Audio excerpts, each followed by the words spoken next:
ఏడికెళ్ళి మోపైండ్రా వారి. అరే ఆడోళ్ళ మెడల గొలుసు అగబడితే చాలు బండి మీద బుర్రునొస్తారు, గుంజుకొని బుర్రు నురుకుతారు. ఎవలో ఏం పని మీద తిరుగుతుండ్రో అనుకుంటాం మనం, కానీ అలా కథలేరు. మనుషులు తిరగని తొవ్వ సక్కగున్న గల్లి చూసుకొని కనబడ్డ అక్కల షెండ్లు దెంపుకొని పోవట్టి రిసోడిగాళ్ళు. ఇన్ని రోజులు సిటీలనే అనుకుంటే ఇక ఊర్ల పొంటగిన మోపైన్రు. జర పైలముండుండ్రి మరి.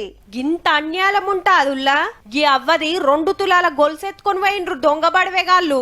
ఓ అవ్వ ఏమైందో నువ్వే చెప్పే. బండి వచ్చింది ఇద్దరు, ఒకడు ఎర్ర ఉన్నాడు తెల్ల బట్టలు, ఒకడు కర్రెగా ఉన్నాడు కర్రె బట్టలు. నువ్వు తిన్న దర్వాద కాడ నిలబడ్డాయి. ఆ వెనక నుంచే పేరు కత్తిరించుకొని. పాపం ఊరు జగిత్యాల జిల్లా పోరండ్ల.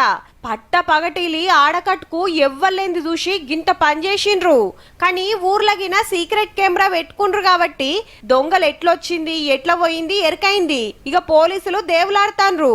ఇక ఇటు చూడుర్రి, పోరడు ఫోన్ మాట్లాడుకుంటా దబ్బ దబ్బ పోయి ఓ సైకిల్ పట్టిండు. తొక్కి చూస్తే నచ్చలేనట్టుంది. చెల్ గిదోవనికి కావాలని అటు దిక్కు పోయి ఇంకోటి అందుకున్నాడు. ఇది మంచిగున్నదని దంచుకొని పోతూనే ఉన్నాడు.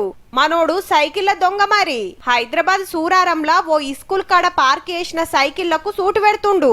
ఈడ ఇంకో దాని మీద నజరేసిండు.